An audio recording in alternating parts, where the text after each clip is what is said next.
You wanted the best. You've got the best podcast. The hottest podcast in the world. The Chris Voss Show, the preeminent podcast with guests so smart you may experience serious brain bleed. The CEOs, authors, thought leaders, visionaries, and motivators. Get ready. Strap yourself in. Keep your hands, arms, and legs inside the vehicle at all times, because you're about to go on a monster education roller coaster with your brain. Now, here's your host, Chris Voss. Hi, folks. It's Voss here from the ChrisVossShow.com. Well, there you go, ladies and gentlemen. Let's make it official. Welcome to the big show. As always, the Chris Voss Show is a family that loves you, but doesn't judge you, not that harshly as the rest of the world, because the rest of the world doesn't like you much, but we definitely want to see you grow, change, improve, and become a much better person. Not like me, but like some of the wonderful guests we have on the show that bring in their stories, their cathartic moments, their lessons of life to help make your life better. And I'm just some idiot with the hosts and stupid jokes. He is the author of the newest book that came out May 11th, 2023 for him. It is called Play Stupid Games, Win Stupid Prizes. Wait, wasn't that the original name of the podcast, The Chris Voss Show? No, I'm just kidding. Play Stupid Games, Win Stupid Prizes, short stories about friendship, growth, and social misdemeanors. Andy Dietrich joins us on the show today. We're going to get an insight into some of the fun title that he has in the book and what the deets are from Andy Dietrich. See what I did there? Andy was born at an early age and lived a fairly uneventful life in the Black Forest of Germany. At age 14, he and his mom packed their things and moved to Alaska to experience the true meaning of holy shit, it's cold. Isn't it cold there, though, in the Black Forest of Germany? I don't know. We'll find out. At 19, well on a sugar high, he enlisted and became one of Uncle Sam's misguided children. He was released early due to good behavior and moved to Las Vegas, where he now spends his time harassing or welcoming the tourists. I feel him. I've lived in Vegas for 20 years. And exercising his second favorite drinking arm. If you come across a wild Andy in his natural habitat, do not feed him attention. He will only come back for more. Welcome to the show, Andy. How are you? Thank you, Chris. I'm good. How are you? Thanks for having me. I am good. I like your title of your book. It's. I'm surprised someone doesn't beat you to it. It's a great title. I did a little bit of research on Amazon and other places, and the only thing I could find was some random Yahoo had that title or that tagline as like a bumper sticker, and I thought, you know what, I'm gonna use that because I like it. I like it. Life. It's pretty much explains life in general, I think, for everybody. So give us give us your .coms actually first. Where Sure. can people find you on the interwebs? Sure. So you can go directly to andysbook.com, andysbook.com. There's a link to the Amazon page right there. There are also some social media links. And if you really want to get in contact, there's a little contact me button there as well. And I do read all the incoming messages. If you want to stop by, drop a line, say hi, tell me how much you loved it, how much you hated it. I read it all, so don't be shy. Read it all. Check it out and all that good stuff. So give us the 30,000 overview. What's inside the new book? Sure. So it's broken into two pieces. The first half is what I call silly stories. We can get into some of the actual stories here in a bit. Life experiences, life lessons. Like I said, silly stories that I've experienced in a more lighthearted theme. There are some serious moments in it. I do some rather unsavory things, right? Maybe not quite illegal, but definitely pushing the bounds of what could be considered legal. And then the second half is a lot more introspective, right? I go off on a couple of rants. I have some unpopular opinions that I share with the reader, some realizations, some other more serious topics, right? Not to say that the first half isn't serious, but the second half definitely has a little bit more, like I said, introspective themes to it. So would you say it's kind of a memoir and a collection of great stories from your life? Yeah, it's autobiographical for sure, and then I just share my other thoughts in the second half of it. Yeah. There you go. Play stupid games, win stupid prizes. What made you choose that title? It's a fun title. I think the title really kind of symbolizes the entire theme of the book, right? Don't take life too seriously. You're not going to get out of it alive anyway. Take it with a lighthearted approach and make some bad decisions. I think if you live in a bubble where everything is perfect, you're going to miss out on all of life, what life has to offer. There you go. Make some bad decisions, people. Of course, some of you are better at it than others. So I've seen some of those people. Tell us. They're on the your internet. story. All right, be mindful Yeah, of the they're strangers on the on internet. X and Facebook and stuff. Yeah. So tell us about your journey through life. How were you raised? What were some of your influences, et cetera, et cetera? Sure, I was raised to a very loving mother. My parents got divorced when I was too young to remember. My mom pretty much raised me my entire life, and she's taught me all the values that a good mother would teach. You know, a son then turn into a young man, and then a teenager, right? Or rather, in the other order, teenager, then a young man. And she gave me all the tools that I needed to succeed. And then I went off on my own at 19. To your point earlier, when you read the bio, I joined up, enlisted in the U.S. Military. And I just started my life and ended up in Las Vegas, and I've gotten my fair share of experiences, silly stories, made some friends, made some enemies along the way, did heartbreak, got my heart broken, right? So the usual human experience, I would say. That's typical Las Vegas, I think. Boy, if you're going to experience life, Vegas is the place to do it. It's got a lot to offer, for better or for worse. I always tell people, if you have an addictive personality, do not move to Vegas. That is not the place you want to be. My mother even confided in me sometime after I moved here. She was a little worried about me getting sucked up into the dark underbelly of what Vegas is, right? Because to your point, absolutely. If you have a tendency to get hooked on things in the most negative of ways, Vegas definitely can play into those vices, and you have to be mindful to dabble, but never to stay, in those kind of mindsets. Oh yeah, it's Vegas is everything that anyone come on. They don't call it Sin City for nothing, folks. And these beautiful buildings are not built on winners, right? So don't come to Vegas thinking you're gonna make a ton of money. You will not. Let me tell you, okay? Yeah, I spent a lot of time around people that are like, Chris, I got a system. Right. Meanwhile, right. They pull out of their pocket their loser receipts for gambling that they use for taxes every year, and they got a wad like this fucking thick, and you're like, I don't think you understand how this winning and losing works, eh? Like you got to win more than you lose. Like they always tell you when they win. Right, and if you see the someone taking a picture of their, I don't know, whatever, $2,000 blackjack win, you need to ask them, how much money have you lost leading up to that? Because they'll never tell you that. They never count that. They always come in and they're like, I just made $4,000 at the bar and sitting on the bar table there and $4,000. And you're just like, yeah, but didn't you lose 20 over the last month? We don't talk about that. I don't need your negativity right now. Come on, get out of here. Yeah. And you owe me $1,000. I always had the guys who they had a different day for everyone they borrowed money from. And like I would be there Thursday, and they always borrow money on Thursday. You knew they were going to call after a while. And they're just like, dude, can I just get some money? And you're like, dude, you're killing me, man. You tell them, dude, it's Wednesday. You're a day early. Call me tomorrow. Yeah. And then they would always pay you back like on Wednesday of the next week or Tuesday. Because they're like, hey, I remember I always pay you back. But then you Thursday, 2 days later. Well, guess what? The money that he gets from you is to pay back the guy from the day before, right? It's all they do is just shuffle it around. But I have a system, Chris. You don't know. I'm sure you do. They all do. Look, if you really had a system, you wouldn't tell anybody. You would keep your mouth shut and start winning, right? Yeah, there you go. So can you tease out some of the lessons or maybe some of the stories of the book? We can. There's a couple that you cite. Are You Russian? That one time I witnessed a divorce. When you mess it up for everyone. Honeybee did what honeybees do. The night I lost my damn mind. I'll just cue you with some of that and let you. That's a fun one too. Let me start with the first one. Are You Russian? I think that one sets the tone of the book nicely. So some years ago, I went to a university here, local in Las Vegas, UNLV, aptly named. And I decided to join a fraternity. Why? Because Hollywood promised me a good college life. And so I decided at 25 years old, that 25-year-old freshman, to join a fraternity. So there was an event happening with the fraternity brothers and then the potential new fraternity members to all get together and do like a many-to-many interview, right? Just to see what the guys are about. It goes both ways, right? You interview them, they interview you, right? Interview is a strong term. You just kind of talk to them and figure out if they're a good group of guys that you want to hang out with.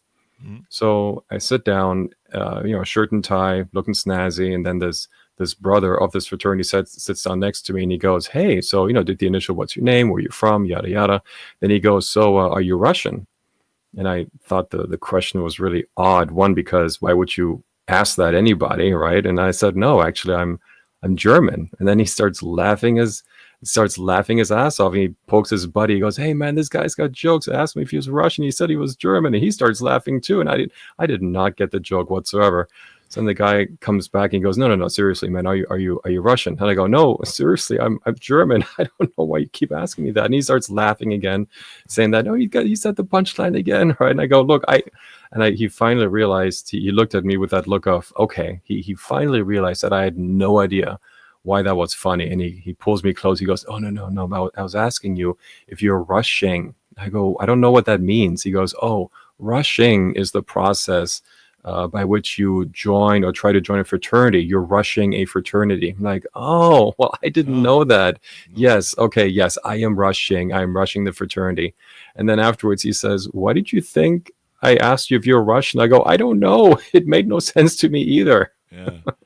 I had a guy do that to me. I was interviewing for a job, and I made it past the second interview, and I was meeting with the regional manager, division manager or something for region. And so it was, it was go time. It was like, on or off. If you don't pass this interview, but if you do, you got the job. And he said, they wanted me to work from home. And so they're like, do you have a disc?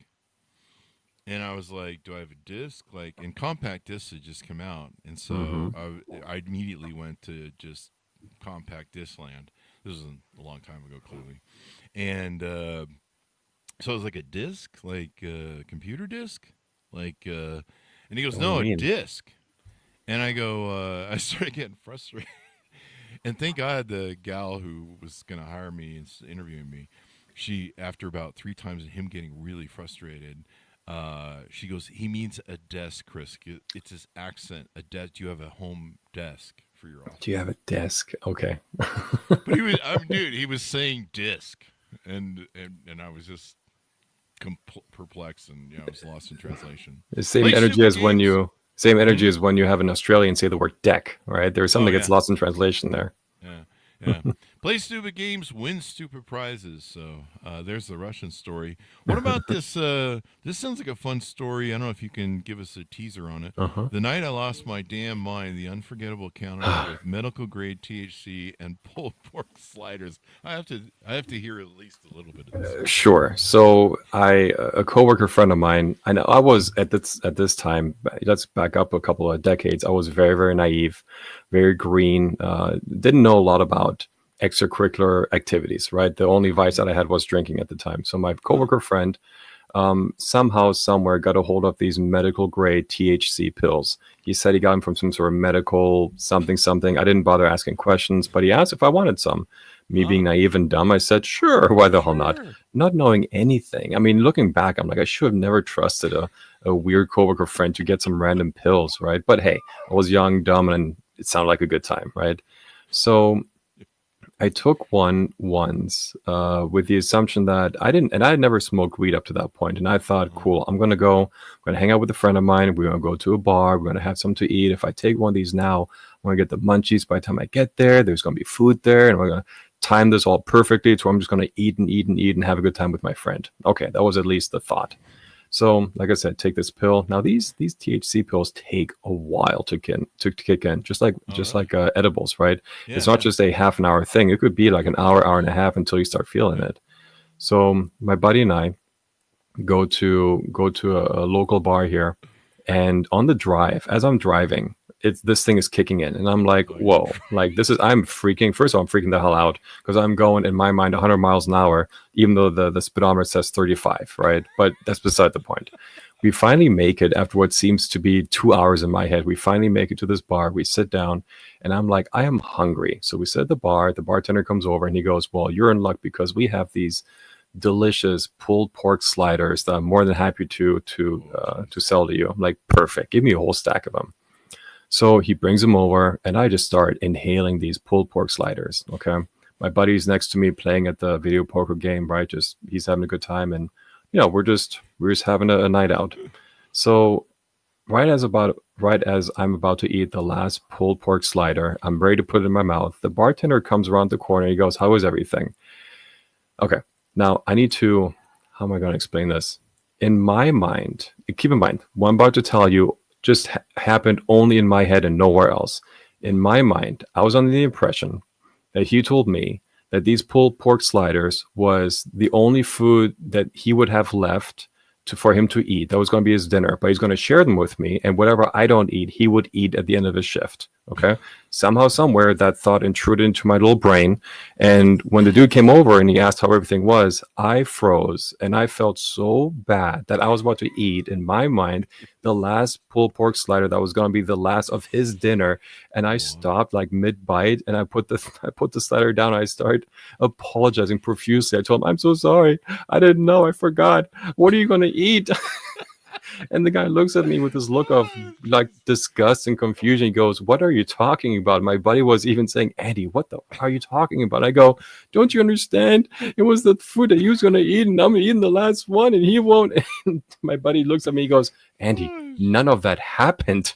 What the fuck? So it was an embarrassing moment, but the lesson learned is never again. These THC pills, never again. Never again. Yeah. The first time I took an edible, I was visiting a friend, and he'd been smoking pot for years, but I could never smoking pot would never work for me. I have a really high tolerance for everything. Okay. Even vodka, drugs, and it's kind of helped me because it's kept me out of trouble. But, it's kept me in vodka. But even then, I half a bottle of vodka to just get lit up like most. But once you are at that point, I've met people like you before. But once you're at that point, once you're in the non-sober state, you're in it for a while. Is that with you as well? Yeah. I mean, not too long. It depends on what I'm taking. Like with booze, yeah. I mean, you're as long as the ride lasts. But I've got to drink a lot of vodka to get really fucking, brain dead, where you're like, this sounds like a good idea. Yeah. So I'd never taken edibles before. I tried smoking. My friends had tried every which way to get me high smoking. It just would not work. And a lot of stuff doesn't work on me either. Cocaine just gives me like a bad post-nasal drip, and it feels like I have a cold. And sounds like a waste. I get like a coffee. It is a complete waste. Like, it's just, I used to tell my friends a pot. I'm like, just smoke your pot. I'm going to sip on my vodka, and I'll have a good time. And so he gave me, he gets in the car. We're going to go eat over at the, what's the place in California, the farmer's market. And we're driving over there, and he goes, hey, I got you a cookie. I think this can get you high. And he'd been frustrated because, like, one time I broke up with a girlfriend, and I was losing my business partner at the same time, and struggling in business. And he tried to get me high, and he spent, like, I don't know, a whole freaking ounce or $50-$60 trying to get me high. And so he'd always been frustrated, can never get me high. And his tolerance is probably pretty high because he smokes it morning, day, and night. Mm-hmm. And so he gives me this 100 milligram cookie. And he goes, I go, so how much of this do I take? And I don't know anything about, getting high. Oh, no. Okay. And he goes, hey, you could probably just take half of that. He goes, but I don't know, you're a big guy. You're like 300 pounds, and it's always so hard to get you high. You could probably just take the whole cookie. Yeah. So a guy who's never taken an edible in his life takes 100 milligram. That sounds like a lot. Cookie. It is a lot. Like, let's put it this way. It takes about 30 to knock me out right now. Okay. Put me to sleep for the night. Like, if I'm feeling like shit and I take 30 milligrams, it'll knock me out and I'll sleep like a baby all night long. So here I am taking 100 on my first run. Okay. And I got fucked up at the Grove. The world started spinning in the middle of. It's not a good feeling. No, it's the worst. Yeah. And we're in a wine shop when it kicks in, and there's wine just everywhere that's expensive, just sitting on, boxes that you can knock over. Mm-hmm. And I'm like, I got to get the fuck out of this wine shop because I'm about to fall the fuck over, and it's going to cost a fortune. And so I, like, somehow find my way out, and it's just a nightmare. I end up throwing up, like, I think everything I'd eaten for 2 weeks. Yeah. And after that, we didn't take edibles for a while, but we finally got back to them. So that sounds like there's a Reddit post from many years ago, and the guy posted, whether it was fake or not, he says, I just took God knows how many, milligrams of edibles, and I can't make it stop. And what do I do? And the top reply was, all you can do is go outside, lay down, and hold on to your life, and let this be a lesson. Okay? Yeah, let this be a lesson. You're not going to die. I mean, I don't think anyone's ever died of a pot overdose. I don't think so. You're going to feel really bad and puke a lot, but there you go. Let's see. What are some other things that maybe we can tease out there in the book? Sure. Let me ask you this: is this your first book? Yeah. So this was definitely a like a side project, like a work of love, right? Kind of the idea was that I think everyone has in their mind the one thing they want to do. Usually it's a creative thing, right? If they want to write a manuscript or paint a painting or whatever it is, right? Write a book. I know a lot of people talk about it, quite a bit, but I didn't want to be that guy who always talked about his big project, once every couple of weeks, and then nothing ever came of it. We all have that friend, right? Yeah. Who always talks about, I'm working on that project still. I'm like, well, when are we going to see it? Well, we're still working on it. Okay, well, hope that dopamine drip of people nodding their heads is good enough to keep it going, right? Because unless we see the result, it's just vaporware, right? So I kept this more or less hidden from almost everyone until it was pretty much done. Just again, I just want to show that, hey, it's done. I'm not talking about it. It's actually done. So I don't believe there'll be a part 2. Now I say that now. Now if a publisher were to say, look, here's a $50,000 advance for you to write part 2, I think I can, make that work. But I poured a lot, maybe not everything, but I poured a lot into this, right? Like I said, personal stories, some reflections. So I don't know. This was kind of like the culmination of all those side stories and experiences and mini adventures. So. Well, you're not done having adventures, so there might be another book in that's true. 10, 20 years from now. That's very true. You never know. That's the great thing about life. Once you get that first one done, that really is the hardest thing to overcome, and they kind of become a little bit easier after that. Like your first million, they say, right? Once you get your first million, the second one is easier, right? You have to get the first one, though. If you can survive editing on your first book, you're good. I'm still ready to choke the editing department on my first book, but I'm scarred. So there you go. Grammarly helped me a lot, right? So if you go through it and you read some of the stories, you'll see that there is an author's note and some of the footnotes. So little fun fact, it's all me. There was no, I'm sorry, I said author's note, I meant editor's note. There was no editor, right? Really? So all the editor's notes are just me having a conversation with myself. One thing I will say, however, Grammarly, running the entire thing through Grammarly has helped a lot. Having friends and family proofread it afterwards has helped a lot. And there were actually some spelling mistakes and some typos that friends caught after the fact. So you have to go back into the manuscript and update it and have Amazon reprint it and everything. So it wasn't perfect the first time around, but right now I think it's at a good place. Yeah, there you go. Yeah, that's a good idea because having someone else edit it is a real fun experience. And you hand them 50,000 words and they hand you back 10 words. And they we threw all that shit out. Now it's something interesting. I gave it to my mom to read. She's one of the first people to actually, have read it before it was published. And she said in the most loving and constructive way, she said, you write the way you talk, which is very much like an English as a second language speaker, right? As a native German-born person that has learned English out of a book and then, through conversation.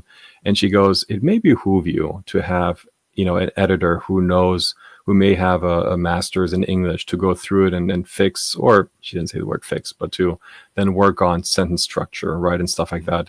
And I thought about it for a good minute because it was good, honest feedback. But I thought, no, if you know me and you kind of hear my voice and you know the way that I talk, I want to keep that. I want to still have that somehow on paper. I don't want to separate the writing from my voice to that degree. So no, I kept the grammar and the sentence structure in the way that I saw fit. And looking back, I read it again. I go, yeah, maybe I could reword that, but no, it makes sense the way that I wrote the first time. Sure. Yeah. I mean, it's the level of readers' educational quality is just getting worse. I mean, I was talking to a couple years ago to somebody who wrote business books, and they go, yeah, it used to be we had to put up like 100,000 plus words for a business book, and now it's just 50 because no one wants to read attention span. Sure. Attention span. And but yeah, it's hard to find an editor that can write in your voice. Hmm. And you've got to have that voice preserved. And I thought that was bullshit until I was having my book edited by someone who knew me really well and could preserve my voice. And a friend of mine approached me, and she goes, I edit books too. If I can help out. And I'm like, well, I don't like to waste my friends' times. Yeah. And if I'm not going to pay you, then I'm not going to pay you. But I go to tell you what. Here's a page, and why don't you show me, how great you are, and maybe you're better than my editor. I don't know. I guess we'll see. And she was a female, and my editor was female too, but she knew how to write in my voice because she knew me. And so I gave it to this other female friend of mine, and she brought it back. And son of a bitch, she had feminized my whole structure of everything. Interesting. And it was more about emotions, and it didn't sound like me at all. It sounded like a woman wrote it. Interesting. And, yeah, it was really. I'm like, wow. Okay, now I see the power of preserving your voice in editing. What you're talking about, because if someone else writes it, they can put it. It goes to their voice sometimes Through their filter, sure. Yeah. And even though my editor was a woman, she knew me, so she was able to write my voice, and so when the words came back edited, I was like, that still sounds like me. It was really interesting, the experience. That's wow. That's crazy. I never thought about that. Yeah. I thought it was kind of BS because I hear this a lot from authors. They had to go through editing, and you got to preserve that voice, and it's just amazing the different in style and syntax that other people use that don't have your voice. So Interesting. Okay. Kind of akin to that, I was asked if I was going to do an audiobook, and that may come in the future. And then as I mulled this over in my head, I thought, well, would I want somebody else to read it for me, like a professional audiobook reader? And then I thought, no, I would like to have it in my voice. Again, the benefit of people that know me, that know how I talk and how I sound. I think that the most genuine connection is made when the actual author reads his own work and the listener can connect with that. There you go. So people love the book. I'm reading some of the reviews. They love it. This is the funniest, most relatable book I've ever read. Laugh, cry, and maybe cringe a little. A fun read, such an enjoyable, funny, and dare say thought-provoking book. There's a young lady, Kelly Hoover, who writes, I got to be honest here, and she's got a funny thing that she does of disclosures. We worked together, and he did not pay me to write this. So there you go. I did not. I will say though, however, the other day, last week or so, I got my first hater rating. So if you look on there, there is I'm official. Once you get your first hater, right? So it's it's single 2-star review with no comment. So that to me sounds like a disgruntled ex, because that kind of pettiness sounds like a girl thing to do. A guy would generally not ever do that kind of a petty move. I didn't know you could just do stars. I thought you always had to do a review. I thought so too. Yeah, you can just go click and that's it. I'm looking at it. Yeah. At least no comment. Two. My haters always give me one. Well, I think the extra pettiness, the extra salt in the wound is the 2-star. Because 1 star is like, all right, you're just being disgruntled. But the 2-star is like saying, well, I give you credit for writing if I still hate it. You wrote a book. Fuck you. That's right, a little wet slap, right? A little jealousy maybe there. I don't know. Maybe. So, yeah. In fact, I had one guy who was so angry with me over a completely... I have a dating group that I run on Facebook, and he was behaving poorly, so we kicked him out of that. He went and wrote 3... I guess he has 3 different Amazon accounts or something. But he wrote 3 1-star reviews shitting on my book. The amount of work that it takes for you to get out of your way to do that, be like, really? That's the time that you want to spend in your life is to be that petty? All right, fine, go ahead. Waste your time, be my guest.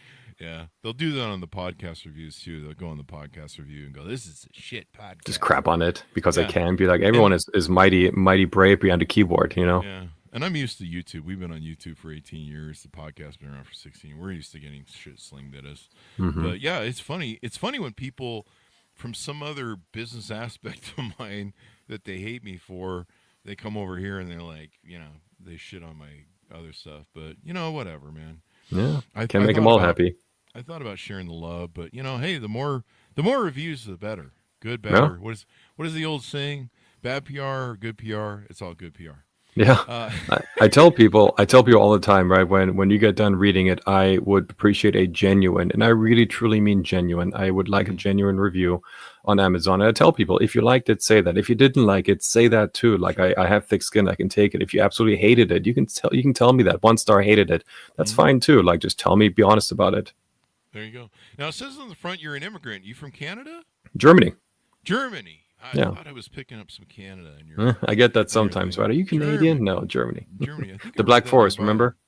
That's right, in your bio, the Black Forest. So there you go. So you grew up around BMWs all your life. Yeah, I grew around a lot of trees, chocolate, and very small town living. It was good. We were kids. We just had a good time. We rode our bikes into the forest trails. We would, I don't know, we were just kids in nature, and it was a good time. There you go. My family came from Germany in the 1800s. We came before the Troubles. We didn't make the Troubles. Before the incidents. Before the incidents. We don't talk about the incidents. We don't talk about the 1930s. Anyway, yeah, we left in the 1800s and came over here, and probably a good thing we did, because I don't know where we'd be if we'd stayed. But yeah, America. America. You should mention that you moved and you missed a lot of the nonsense over there. So I was told by my mom that when the Berlin Wall was being built way back in the day, that my grandfather, he knew people. He was within, I can't remember, like the train railroad industry, and he had connections to some people that knew things that were happening. And I guess he was told one night, hey, you need to move, because they were living on the east side of Berlin, and there were some rumblings and some rumors, they were floating around, and he was told by a reliable source, hey, you need to move your family, pack all your stuff tonight, and go westbound by at least, kilometers, right? But go westbound at least, some distance, because things are about to change. And he did. And from the story I was told, literally the next day they started putting up roadblocks. So had that not happened, I probably would have been born and raised on the east block of Germany. Yeah, it's that would have been. We both probably wouldn't have been back there. Yeah. Maybe some I don't know. It would have been interesting, different approach to life. I probably wouldn't be here. Not in a negative, like I wouldn't be alive, but had I not been born on the west side, we would have moved to the Black Forest, never would have migrated to the States, right? A lot of things would have changed. Definitely, yeah. And we survived. So as we go out, give people a final pitch out on the book to pick it up, where they can order it, and any.com, so they can get to know you better. Absolutely. If you go, like I said earlier, andysbook.com, all my links are on there. If you would absolutely like a signed copy, if you go to andysbook.com/gift, I still have a few left. I'm more than happy if you trust me with your address, and I promise I will not do anything nefarious with your information. If you trust me with your address, I'm more than happy to send you a signed copy. So again, andysbook.com/gift. And I like to think that the subtitle, Short Stories About Friendship, Growth, and Social Misdemeanors, really kind of sums it up. And I think there's a little bit of everything. Sorry. There's a little bit for everyone in this book, right? Whether you like silly stories or some more serious reflections, right? There's a little bit for everyone in there. There you go. Well, it's been wonderful to have you on. Fun and great stories. People are going Chris, to love thank it. you. I love the title. Thanks, Andy. Order up this book wherever fine books are sold, folks. Play stupid games. Win stupid prizes. Short stories about friendship, growth, and social misdemeanors. Out May 11th, 2023. Thanks, friends, for tuning in. Go to goodreads.com/Chris Voss, LinkedIn.com/Chris Voss, Chris Voss 1, the TikTok, and all those crazy places on the internet. Be good to each other. Stay safe. We'll see you next time.